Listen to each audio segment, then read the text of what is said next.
यो चाहिँ नाम्चीको पहिलाको यस्तो भएको चाहिँ छोटकन भन्ने छैन। अनि यो चाहिँ यहाँ हो, यो चाहिँ नाम्चु भन्छ यताबाट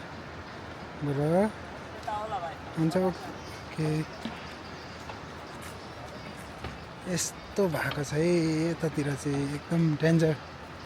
यो फ्लडले गर्दाखेरि 2026 को फ्लड आएकोले चाहिँ यस्तोसम्म भएको छ, डेन्जरै भएको छ भनौँ न। यतातिर प्रोजेक्ट भन्दा पनि यो काम गइरहेछ है, यो भइरहेछ यस्तोहरू ब्रिजहरू।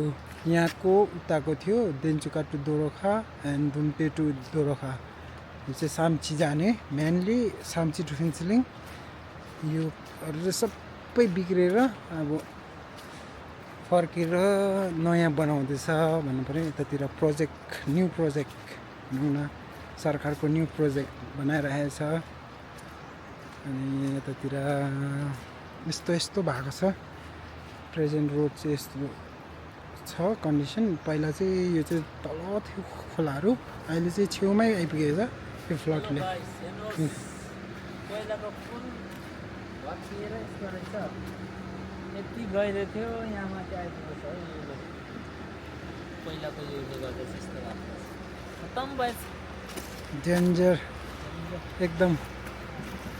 यतातिर पुरा के भन्नु, यो भइसकेको छ पौडी खेल्ने ठाउँ। यस्तो पानीहरू जमिएर पोखरी भइसकेको छ।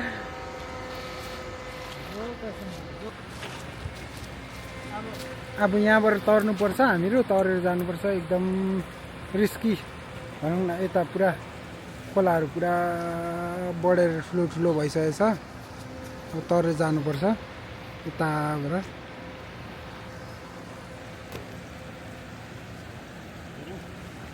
तर्नुपर्छ। बिजोक छ हेर्नुहोस्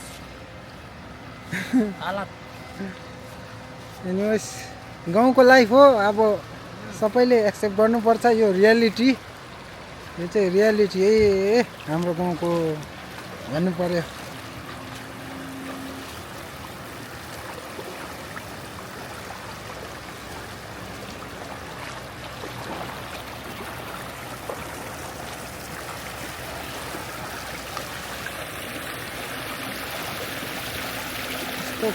डिप हेर्नुहोस् कति डिप छ भनेर तपाईँहरूले हेर्न सक्नुहुन्छ। कति डिप रहेछ हेर्नुहोस्, यति यति डिप छ। He is my brother and I'm his small brother. डिप छ खोला, फेरि एकदम फ्रिजिङ चिसो छ भन्नु पर्यो।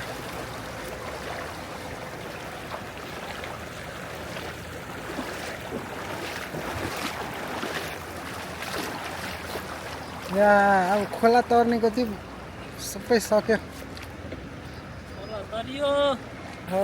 खोला नि एकदम डिप, यहाँ चाहिँ पानी पुरा जमिएछ नि त, अनि डिप भइसकेछ पुरा, एकदम डिप छ। यहाँ दाजु खोला तरेर भर्खर गरिरहेछ, एकदम पुरा उयो छ है। हेर्नु 360 देखाइरहेको छु मैले, 360। यताको चाहिँ पुरै अहिले त झन् पानीको सिजन भएर आमामा खोलाहरू पनि बेला बेलामा बढिरहेछ है, पुरा डेन्जर भइसकेछ। हेर्नुहोस् एकदम सँगले। यता दुम्ती हो,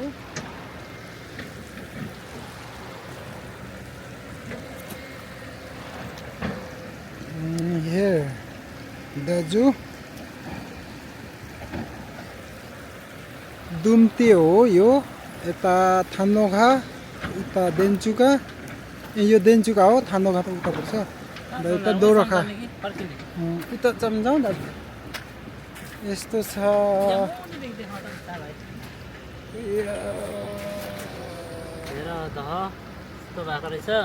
कस्तो डिप भइसकेछ यहाँ चाहिँ। अब भाइ चाहिँ मलाई पुर्याउन आएको हो यहाँ तलसम्म thank you so much welcome दाजु अब फर म यहाँ गिभिङ मी कम्पनी ओके सधैँभरि यस्तै दाजुलाई माया गर्ने होस् भनेर भन्छु। अलवेज दाजुलाई माया नगर्ने कसलाई माया गर्नु म त केटीहरू एकदम भेटा भइसक्यो भने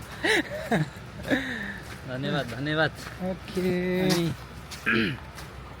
आजको यात्रा कस्तो भयो यहाँ तलसम्म मलाई त एकदम दाजुको कम्पनी पाउँदा त म त एकदम ब्लेस्ड ब्लेस्ड अन्त केही बिजनेसहरू पनि पाएको कुराहरू हजुर चल्दै थियो हो एकदम दाजुले मलाई जस्तै भए पनि के म दाजुसँग कहिले अब टाइम पाउँदाखेरि यस्तो घुम्यो भने दाजुले मलाई न्यू आइडिया चाहिँ दिइरहेको हुन्छ सो म चाहिँ त्यसमै नै म चाहिँ एकदम थ्याङ्कफुल छु दाजुसँग होइन हाम्रो दाजु हेर्नुहोस् स्मार्ट अनि ह्यान्डसम सबै कुराले ओभरलोडेड भइसक्यो दाजु गर्लफ्रेन्ड छैन त अन्त दाजुले भन्छ हाम्रो दाजु जस्तो ह्यान्डसमलाई छैन भए पनि पाइहाल्छ दाजुले त कति पाउँछ छैन गर्लफ्रेन्ड भाइलाई खोजी मागेको दाजु भाइले पाएको छैन भन्छ पाएकै छैन त के गर्नु मैले त पाएकै छैन साँच्ची भनेको यस्तै छु म चाहिँ सिङ्गलै छु अब फ्युचरमा हेरौँ के हुन्छ अब यो भिडियो थ्रुबाट हेर्ने छ भने चाहिँ हाम्रो भाइलाई एउटा चाहियो है हजुर अब तर मलाई चाहिँ एकदम लोयलिटीसँगको चाहिएको तर त्यस्तो त मैले एक्सपेक्ट गरेर पनि पाउँदैन होला र भए पनि मेरोमा एक्सपेक्टेसन चाहिँ त्यस्तै छ फ्युचरमा गएर त्यस्तो पाओस् भनेर खोज्नु ला हो